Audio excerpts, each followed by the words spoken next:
Welcome to the Commission Files. I'm Will Leach. And I'm Kerry Gregg. We're recorded and produced at Commission Christian Radio in Dundonald. Fascinating and thought-provoking stuff coming up this time. Yes, I'm looking forward to it. When it comes to matters of faith in Northern Ireland, it really is a place apart. So what do we believe? What do evangelicals believe? And what are evangelicals anyway? Let's find out. We're delighted to welcome David Smith, the Northern Ireland Director of the Evangelical Alliance. Welcome, David. Thank you. Lovely to be with you. It's all about a report called Good News People. You've just launched it, combining research from a few sources and seeing what conclusions you can make. And it's fair to say there's some surprises coming our way. But let's just get your bona fides first. First of all, who are Evangelical Alliance? Yeah, so Evangelical Alliance are a charity. We've been around from 1846, so coming up in 180 years. We do three things, and we've done those right from the start. We try to build relationships across the evangelical church, and some of your listeners will know that gathering evangelicals is a bit like herding cats. We have a tendency to maybe disagree and go off in different directions, and there's that entrepreneurialism, which is brilliant, but sometimes we need to come back together around the gospel, and that's what the Evangelical Alliance seeks to do, build relationships. So we've members who are Anglican, who are Pentecostal, Presbyterian, Baptist, all of that. We try to represent our members in the public square at Stormont, at Holyrood, at Westminster, at the Senate, and to the media. And we then try to resource our membership, who are individuals, who are Christian charities, who are churches. We try to resource them to share the gospel and to speak into the issues that matter. And this piece of research is something that we hope will be a real resource to the church. Okay, well, I loved the fact that you were able to tell us who the Evangelical Alliance are, because if I'm honest, when you are listening to the media, sometimes your mind can automatically start to think, oh, is this all USA based?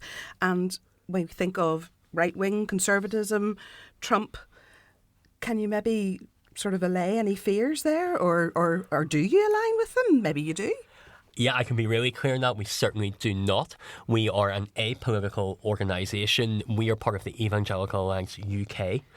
There's also over 100 evangelical alliances across the world, and we have representation at the UN and the World Evangelical Alliance. But I think it's helpful to think about the word evangelical in two senses, maybe a theological sense first, and then the cultural baggage that certainly is there, and I agree with you. First of all, theologically, there's a theologian called David Bebbington, and he has four sort of key facets of what an evangelical is. So, and I would agree with him. I think he says we are people of the Bible, we're biblical people. That doesn't mean we always take the Bible absolutely literally, but we always take it authoritatively as to how we live our lives.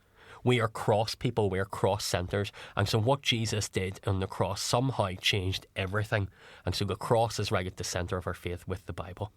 There's the idea of personal conversion.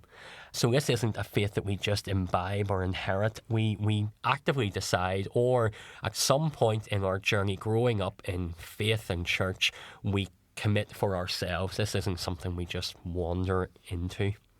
And then activism.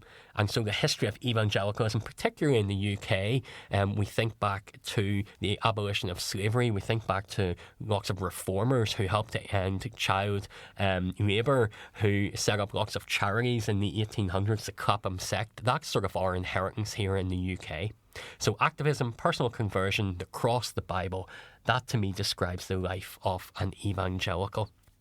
But as you say, evangelicals are very often misunderstood, and so we have, particularly in America right now, Donald Trump and others, and right-wing politics, and there seems to be this moral majority morphed into Christian nationalism that many... Sometimes white nationalism. Sometimes white nationalism that seems to have somehow got caught up within an element of evangelicalism within the States. Now, I know some people out there who are pushing back very strongly against that.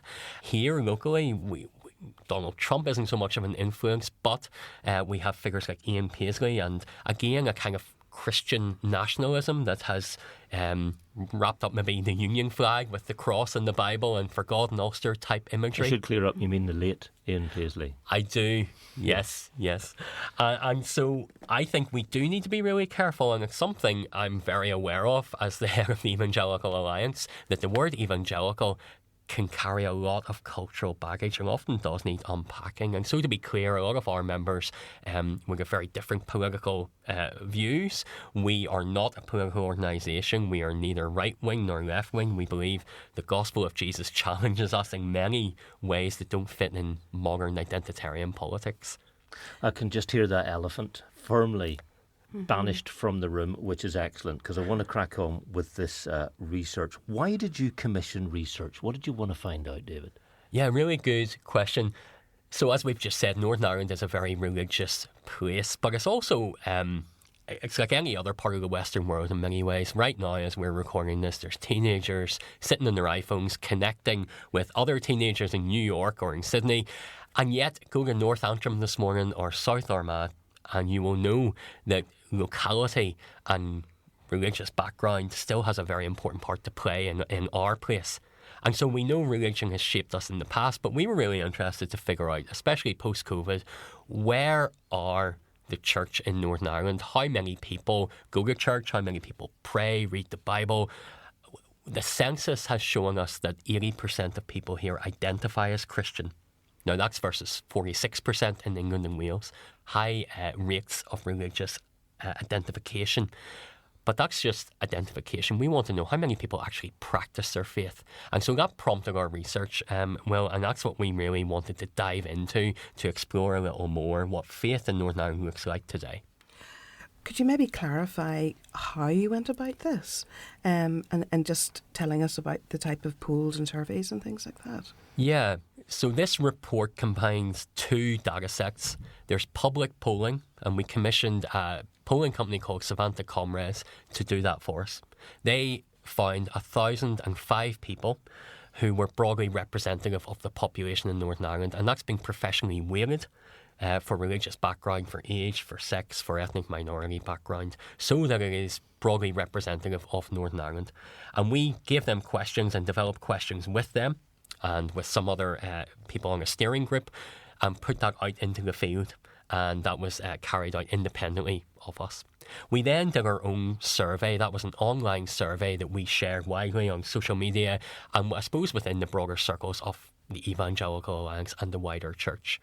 And we had 2,083 responses to that, 83% of whom said they were evangelical Christians. So we have this snapshot of the general population, and then we have a deep dive into a subset of that, what we call in the report classic evangelical Christians. Can we trust this? I think so. Any research, we're certainly open to the veracity of it and talking about that. We have checked it. We have had input from experts and academics in this area as we shaped it, as we put it together. We used a polling company because we wanted the data to be to have integrity. And so, just to be clear, in us putting this out, we are not trying to drive home that Christians must be listened to and we want to force our views on everyone. The purpose of this was to help everyone better understand faith in Northern Ireland, and we're certainly open to push back our questions as they come up. You're not looking for a reward, you're not after funding? Absolutely not, no. Although as a man who runs a charity, I bet you are. But that's well, if there's anyone out there who's interested. That's inevitable, I think. Let's go for the headline results, David. We'll go into detail on each of them in a moment. But there's a very useful section of the report where you refer to top takeaways. And much as I wanted to list where Mrs. Leach and I ring on a Friday night, that's not what you meant. You meant the main things that you can take away from this. So give us those 8 things, as it were, in a sentence each, and then Kerry and I'll go at you on each of them. No problem. Yeah, there's loads of data in this report, so these are our top takeaways. So number 1, 50% of people in Northern Ireland who were surveyed in their poll said that they were practising Christians. Number 2, hundreds of thousands of people practice their faith every week in Northern Ireland. It's not an unusual thing. Number 3, 1 in 5 people here consider themselves to be an evangelical Christian. Number 4, over half of people don't currently attend church at all. Number 5, relationships can override perceptions. We'll go into that in more detail, but it maybe touches upon the perceptions of evangelicals that we've just talked about. Number 6, abortion and same-sex marriage freedom of religion are the most contested topics. Number 7, most evangelical Christians volunteer every week. And lastly, there is a clear consensus from our research for reconciliation, stability and accountability at the Northern Ireland Assembly. And that came out across the general population and the evangelicals we surveyed. You started off with about the fact that there's 50% consider themselves as practising Christians. Can you maybe dig a wee bit deeper into those statistics for us and explain how you got to that? Yes. So as I mentioned, the census in 2021 showed that 80% of people here identified as Christian. And that's a self-selecting answer. You identify as a Christian or you don't. That's the government census. That's the government census, yeah. That's right. And that figure in 2021 surprised us. We thought, wow, that's really high. We were expecting that to be lower. We compared it to the results in England and Wales, as I said, where it fell quite significantly from 59% in 2011 to 46% in 2021. And we were expecting something similar, but it held high at 80% here. Now, we are not claiming, and the government's not claiming, no one is, that 80% of people here are practising active Christians or believers in that sense. Did it surprise you, that result? It did, yeah. So what we did is we asked people in our general population question, would you consider yourself to be a practising Christian? I wasn't expecting it to be 50%. I am encouraged and challenged by that. Mm-hmm. I think there must be quite high rates still of nominalism in Northern Ireland. And there's advantages to that and there's disadvantages to that when you're trying to share the good news, the gospel. But yeah, 50% did surprise me. It's higher than I was expecting, and I think higher than many people would expect. But there's still 1 in 2 people here consider themselves to be a practising Christian. Let's get into that word, practising, because it's kind of self-identifying, but you have gone a little deeper into what that actually means in terms of, if you're practising, what is it you do? What did you find? Yeah, so that brings us on to the second point, and you're quite right to point that out. What we wanted to do is ask people, would you consider yourself a practising Christian? But then ask people also, well, what do you do? Because across the world and throughout the history of the church, going to worship together with other Christians, praying and reading the Bible are sort of key facets, along with many other Christian practices, but they're sort of key facets of Christian behaviour and practice. So we ask people in the general population, how often do you go to church? How often do you pray? And how often do you read the Bible? And as you would expect, the rates of practices are lower than those who say they are practising Christians, but again, they're still quite high. So, for instance, 23% of people in Northern Ireland that we polled said they go to church every week. 35% of people say they pray personally every week, and 13% of people personally read the Bible each week. So that's not just hearing it read, that's them opening the Bible and reading it. So quite high rates again, higher rates than we were expecting of Christian practices. The numbers are big, because 600,000 odd people praying, 450,000 at church, you reckon that this indicates? You comfy with that? You've got a lovely Irish League analogy, by the way, I'd like you to get to. Yeah, so what we did for comparison is we found out that the Irish League last year announced their highest ever figures of match attendance in 22-23, with 360,000 tickets sold across the season. And whenever we looked at our figures, we estimate then around 450,000 people go to church every week.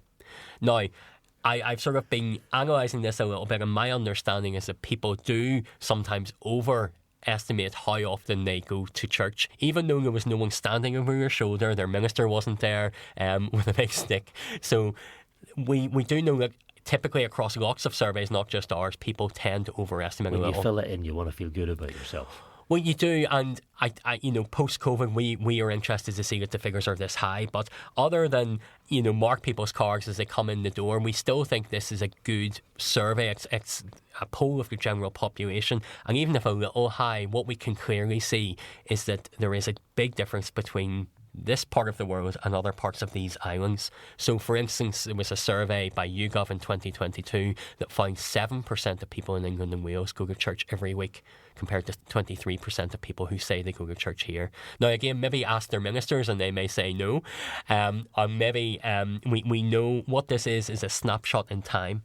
So we don't know how this relates to 10 years ago or 5 years' time, but we can see trends are for decreasing church attendance. We're not trying to deny that, but we're saying right now in Northern Ireland, there are still high rates of church attendance, prayer and reading the Bible. How do you actually compare our figures to anything that's gone before? Yeah, we've carried out some research as the Evangelical Alliance across the UK. And we did a survey called Talking Jesus. So we were able to do some analysis there. We have looked at census data. We've looked at other reports that are out there about church attendance and things that are often asked in Northern Ireland Life and Times over the years, things like that. So we have tried to anchor this in existing research and compare and contrast it there as well. And we've had some input from academics who sort of are, religious sociologists, as it were, and who have helped us look at this. So we do think that these results are in keeping with other research there is out So there. would it be fair to say that this is the first time that there's ever been such a big study and survey done in Northern Ireland? Certainly in quite a while. Evangelical. I think Tier Fund did a big survey in 2007. So we are talking coming up on 15 plus years there. But this is certainly the biggest survey on evangelicals in Northern Ireland for quite some time. Well, 42% of practising Christians identify as evangelical. So whenever we break that down, that's 20% of the population.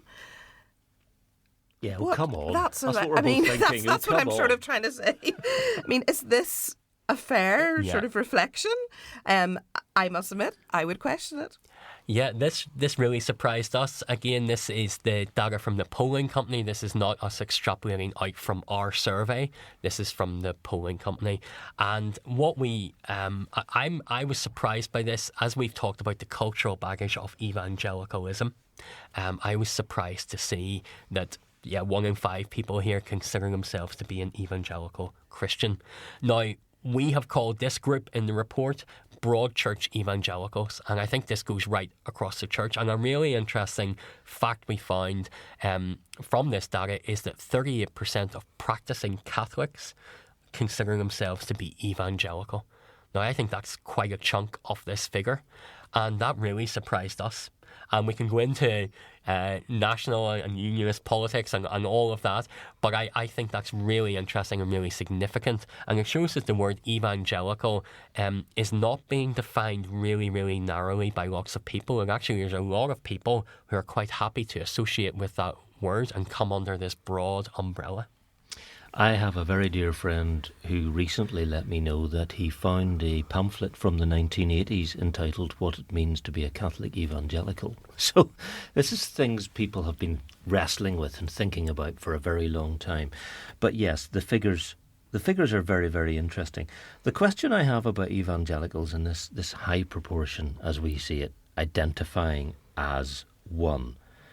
Do people always know what it means? Or is, oh yes, I'm one because everybody in my family is and everybody in my church says they are? Yeah. So we did ask the question in the survey as well, do you understand the term evangelical? And I think it was around 80% of people come back and say, yes, we understand it. And we said, well, how do you understand it? Do you understand it to be a stream within Christianity, within Protestantism, within Catholicism? And most people understood that as a stream within Christianity or Protestantism. But I do think you're right, Will, and this is evangelical. I think part of its success as a movement over the years is it has been able to adapt and evolve. And most evangelicals today are in the global south and not in Northern Ireland or in North America. And so it is a very diverse, very culturally diverse movement. It can go from Catholic Christians through to Pentecostals, through to very Reformed Presbyterians. And so it's a very wide movement as well.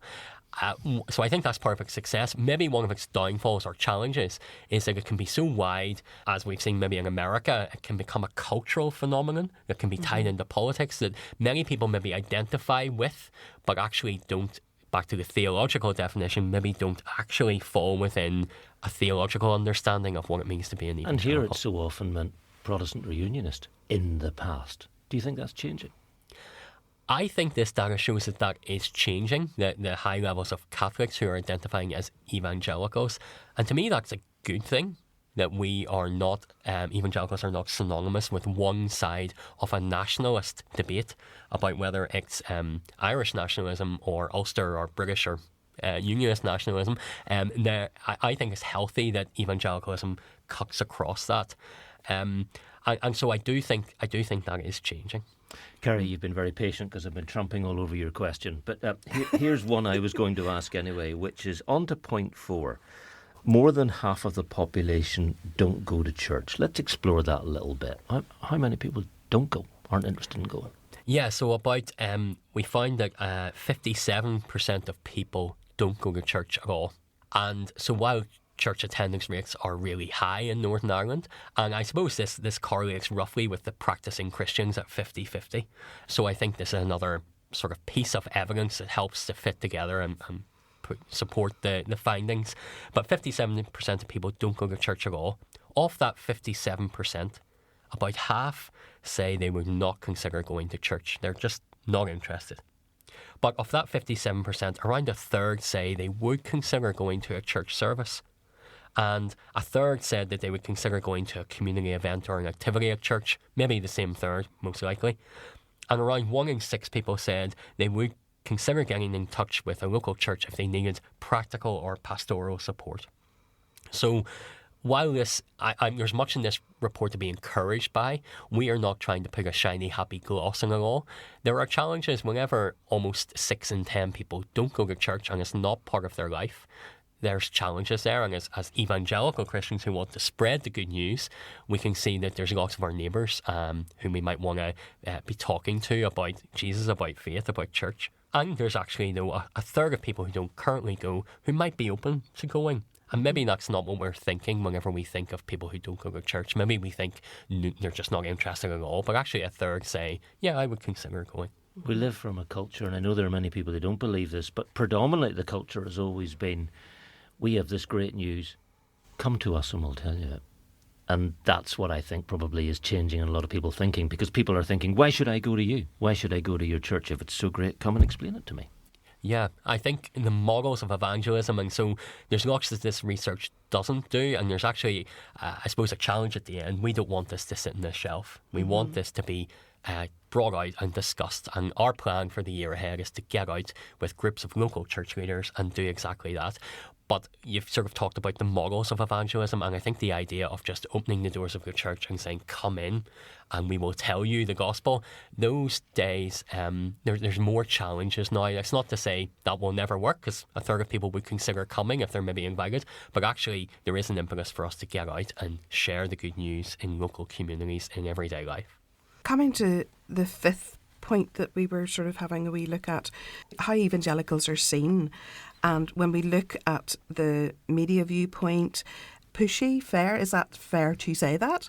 Evangelicals are seen as being religious, extremely judgmental, very loud. But in this report, friendship, honesty, kindness, loving, sincere, good, those are words that are all being used to describe Christians. So how would we apply that in our society? How do you get that out there? Yeah. I think as evangelicals, and again as the head of Evangelical Alliance, whenever I go into a room and introduce myself, I'm very aware it can sometimes be like a dust bowl rolling across the room whenever you say the word evangelical. Yeah. Sometimes whenever you go to churches, it's the alliance part of our name that causes a few more issues than the evangelical. But we're not naive to the perceptions that evangelicals have. And I share, as I've said, many of the concerns about evangelicalism in the broader sense as well. So we asked the questions in our research to the general public, and we said, what are your perceptions of the evangelicals that you encounter in the media? And the 3 top words that came back were religious, extreme and loud. There was other words in there, but they were the top 3, or the most often quoted. Does the loud come from the street preaching? I think that might have something to do with it, particularly in Northern Ireland, where there's a culture of street preaching. And when they see people in the media, they see news reports of people on the streets. They maybe have images of the aforementioned politician booming loudly. And so there is maybe the tele-evangelist who's on TV and shouting. any reporter will take the most pithy 15-second clip, which is going to be quite possibly Absolutely. quite forceful. Yeah, and I think we understand that, and that's maybe not, we were expecting that. What we wanted to do, though, was ask the same general population, okay, that's your view of evangelicals in the media. What's your view of the evangelicals that you know in person? And the top three words that came back there were friendly, honest, and kind. Now, to be clear, there were other words that come back, like bigoted and pushy. I'm not saying that every evangelical is knowing personally, because no one personally is all of those things and not loud or extreme in those senses. But there was definitely a differential between how we are portrayed or perceived in the media and how we are understood and experienced in relationship in person. And in some ways, there's a social contact theory that says when you know someone, you have a more positive view of them than your perceptions. And so that didn't really surprise us, but it did encourage us. What we also maybe found out, though, as well, is that evangelicals just being evangelicals, just sharing their faith, good news, the evangelion that we want to share with others, even though we might think we're doing that in a really sensitive way, in a really gracious way, that can be perceived in our culture as being pushy or loud or extreme just by the nature of By us. accident. Yeah. Do you think maybe even the history of the word can automatically turn people off? I do, and as an organisation, we have we've looked at this over the years, and we've I'll bet you have. and in an age of PR and branding and all, is it time to ditch the label? And many people and many other organisations in the US and here have thought about that, and many Christians don't describe themselves as evangelical for some of the reasons we've talked about, even though they, by theological measure, would be, but they just think the term is too loaded and too misunderstood.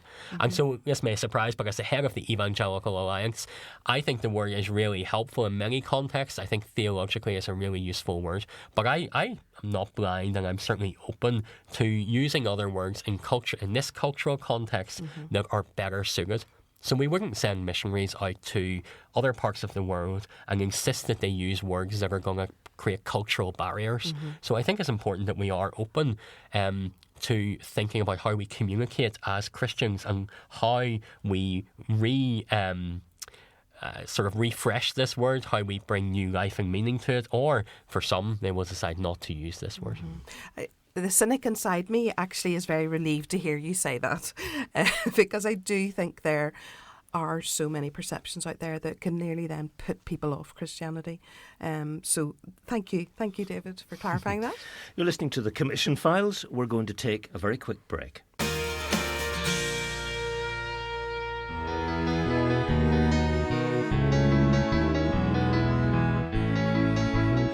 She was the older sister living in poverty, but her brother lived in a palace for much of his life.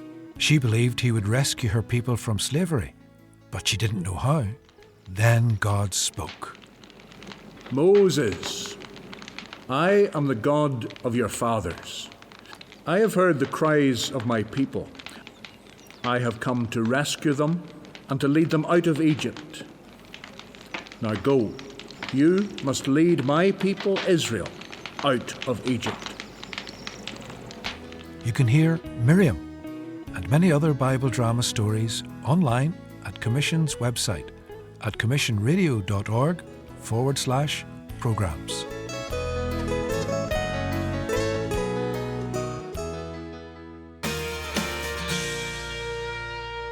We're chatting with David Smith of the Evangelical Alliance.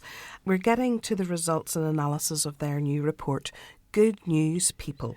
There are areas where most of society and Christians/evangelicals do not agree, diverging views. And there are abortion and same-sex marriage. This is point 6 of your takeaway things from your report. What did you find? Yeah, we asked the population's views on some social political issues, and we asked the same questions to the group that I mentioned in the survey, the classic Protestant evangelicals who responded to our survey. And they would be a subset of that 21% of the general population who said they were evangelical. What we found was obviously big differences in their practices, but also their beliefs. So, for instance, while 23% of the general population said they went to church each week, it was 95% of classic evangelicals. So that's a huge difference. While 35% of the general population said they prayed every week, it was 96% of classic evangelicals. And Bible reading, 13% versus 92% of classic evangelicals. So just to put that by way of context, we're looking at a very different subsection of the population here. We found areas where there was huge agreement between the general population and evangelicals, and we'll come on to one of those shortly. But some of the areas of biggest disagreement were around abortion. And we asked the question, do you agree with abortion for every or for any reason? And 34% of the general population disagreed with abortion for any reason, or strongly disagreed with it being there for every or any reason. That jumps to 92% of classic evangelicals. We asked the question, should the government be able to compel churches to conduct same-sex marriages? And so that's a question, yes, about same-sex marriage, but also about freedom of religion and the government compelling churches to do things. 40% of the general population disagreed or strongly disagreed that the government should be able to do that, versus 96% of classic evangelicals. Flip that round. That means 60-odd% think the government, am I right, should be able to do that. Mm-hmm. Well, either they neither agree nor disagree, or, and we do have the stats, sorry, I just don't have them right to hand, but certainly there's a significant chunk who would agree that the government Probably should be able to... around half. Yeah, should be able to do that. And that, to me, is definitely concerning. Mm-hmm. And I think it's maybe we've tried to do too much by putting two issues into the one question, Yes. and putting an issue that people feel strongly about. But I do think there's general a religious illiteracy out there, and the idea that freedom of religion is actually something that everyone benefits from. If you're a humanist, if you're an atheist, if you're a Muslim, if you're a Christian, we all benefit from freedom of religion. And the government compelling people to do things against their conscience is not a road, I think, that is helpful to go down. Well, if you asked a question, should the government be allowed to tell people they have to do something even if they really, really think it's wrong? I think most people would say absolutely not. Yeah. Yeah. So there are, as you say, there are issues behind that that probably people need to consider, and perhaps, maybe, I don't know, didn't necessarily consider with this question, but very, very interesting. Mm-hmm. Evangelicals volunteer weekly. How can you actually stand over that? How do you know, David? Go on. So this is from the survey of the classic evangelicals. I talked about the survey of over 2,000 people, 83% of whom were evangelicals, and we asked them what their churches did, and got lots of information about food banks and different ministries that their churches were involved in. But we asked, how often do you volunteer? And so 55% of this group of evangelical Christians said that they volunteered each week for activities run by their church. And 31% of them volunteered for community-based initiatives outside of church at least several times a year. And so we see high rates of volunteering within evangelical Christians. And again, going back to the theological definition, that activism point, that maybe shouldn't surprise us. Churches have lots of activities going on a weekly basis, youth clubs, food banks, visiting the elderly, pastoral care, and so maybe it shouldn't surprise us, but we wanted to say, hey, we are good news people for our local communities. We are there serving week in, week out at higher rates than the general population. Mm-hmm. Thank you for highlighting that, because obviously we have interviewed people from CAP and Trussell Trust and things, so the evidence is there. I was being devil's advocate. You go back to our episode, Standing in the Gap, where we explored the whole idea about Christian social action and what should Christians do, not be doing, how should they approach it. So very, very important question. We're coming to the last of your 8 headlines, but don't worry, we're absolutely not finished with you, David. But shared concerns, I've called this. The things that you find that Christians, evangelicals and most of society more or less felt the same about. Off you go. Yeah. It's maybe worth saying we conducted this research around May 23, so we didn't have a Northern Ireland Assembly. As we record this, we do.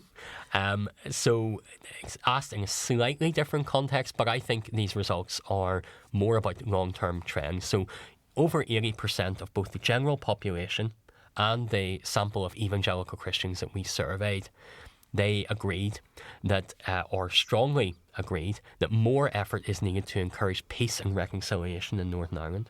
And they also agreed that now is the time to reform the Northern Ireland Assembly to bring about more stability and accountability. And we were encouraged by that evangelicals, along with the general population at similar rates, were concerned about the well-being of peace and reconciliation and our society more general and good governance. Mm-hmm. Isn't it interesting? Everybody wants society to get sorted out and get on better. Everybody wants them politicians to get on with it and keep getting on with it and keep being in government one way or the other. I mean, did you say there that they actually believed there was a need for reform, so that even if you get an assembly back together like we have at the minute on the day we record this, and you can hear the cynicism in my voice, that they want actually things to change so that it's not as easy to collapse it? Yeah, and I think this is anecdotal, but the evidence, I think, shows this as well. That across the population, there's been a lot of talk since the Assembly has got back up and running the last few weeks on issues that affect everyone. Education, healthcare, childcare policies, things like that have come to the fore, along with lots of other things. But I think there's an appetite across the population to make society work.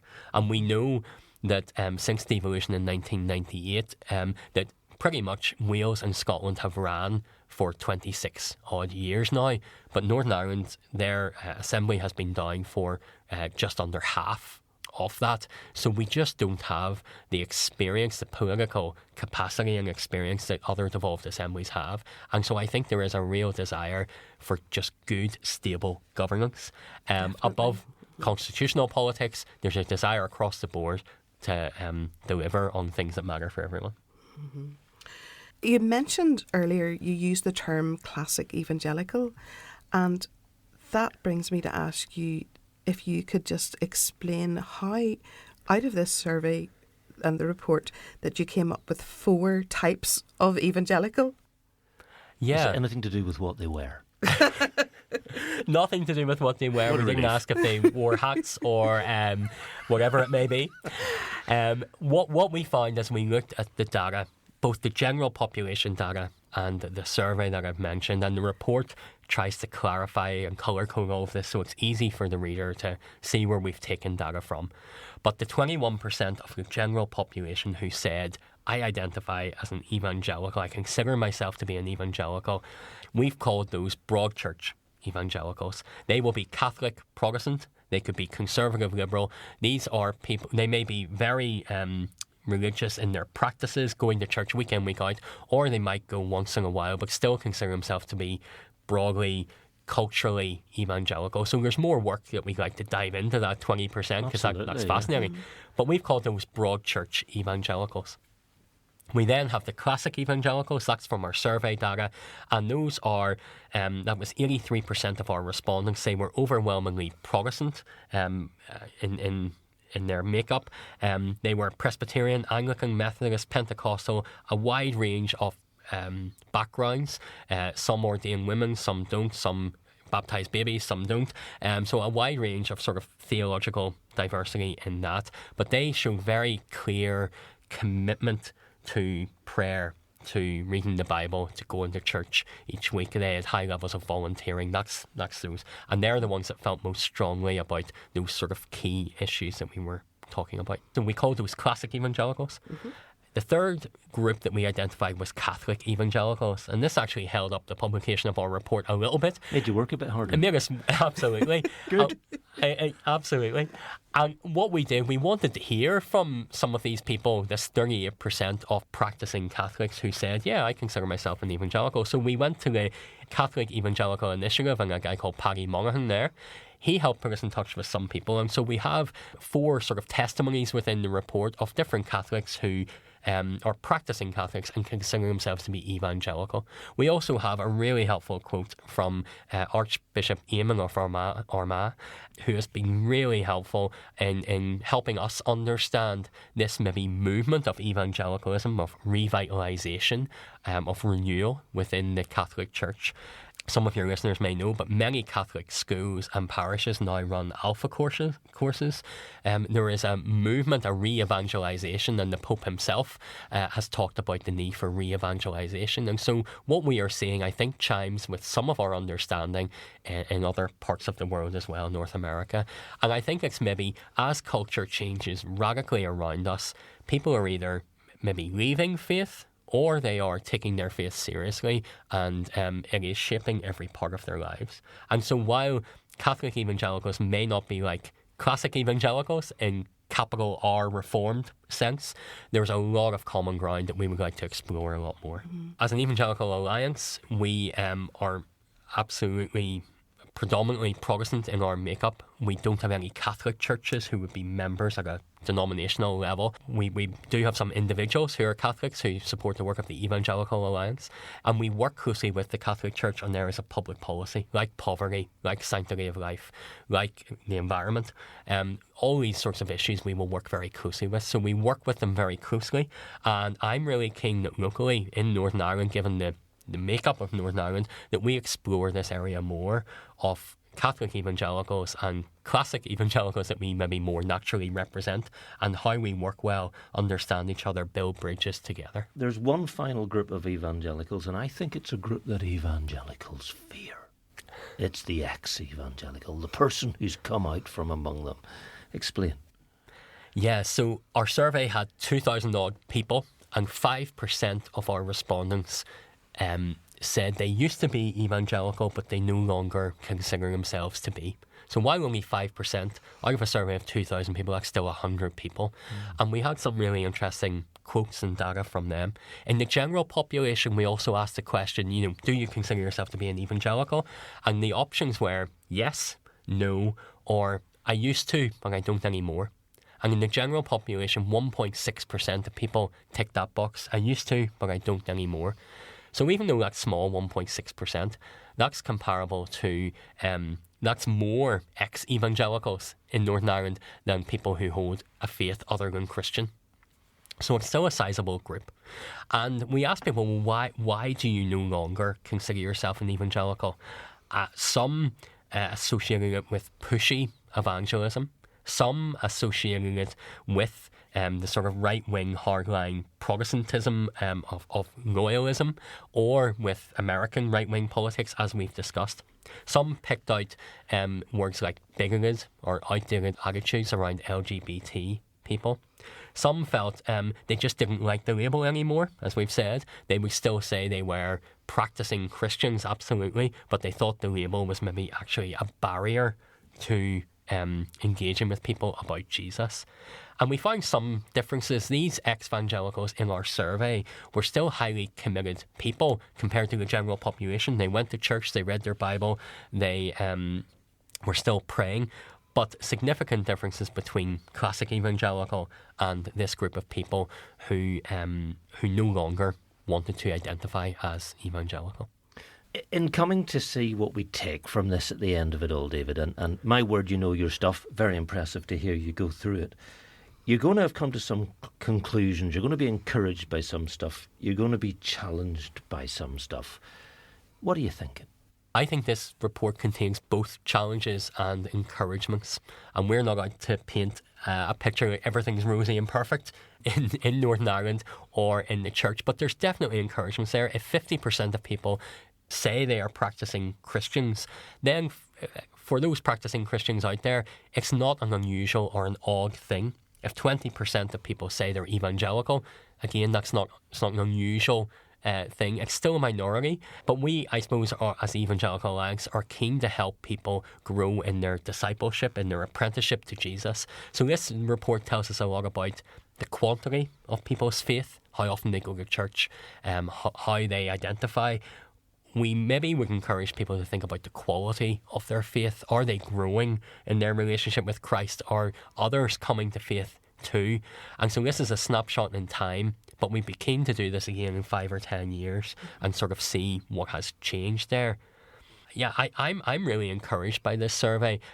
We know that people perceive us in negative ways at times, but we also now know as well that when people know us personally, their reactions are much more positive. And so building personal relationships, especially in a digital disconnected age, is just so important.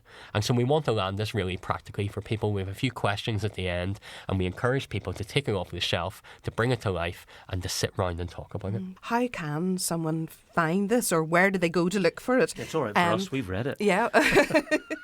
And you do know your stuff. I am very impressed. Great. Well, thank you very much. Yeah, at the end of the report, there's a link on our website where people can go and they can download the report for free and full. They can look, actually, we put links up to the survey results and to the polling results so people can look at the evidence for themselves. And we want to be really transparent in all of this. And if we've got something wrong, I will hold my hands up and acknowledge that. But we really want to encourage people to dive in, to test this, to discuss it, to challenge it, and to apply it. And so church leaders out there, if you want to discuss this further, if you want to gather colleagues together, if you want us to come out and talk about this to your congregation, we love to do that. And we love to get people just talking and bringing this all to life. David, it's been absolutely fascinating, and we repeat my word, when you get through it, you don't have to know what you're talking about. I know you've been working on it for months and months, because I've been asking, when's it ready, for months and months and months. The results, some of them surprised you, they surprised us. You've been very open about saying, look at this for yourself, question it, see what you think. Thanks so much for taking the time to join us and to explain it. Yes. Oh, thank you, my pleasure. Thank you, David. I really enjoyed your openness and your honesty about it, so thank you. Thank you. And that's it from the Commission Files for this time. If you like what we're doing, do subscribe or follow us. Tell your friends. You might even like to leave a review. We're made at the studios of Commission in Dundonald, and you might like to try our sister podcast, Inspired to Act from Thrive Ireland, which is also made here. More details at thriveIreland.org. And we'll see you soon. Bye. Bye.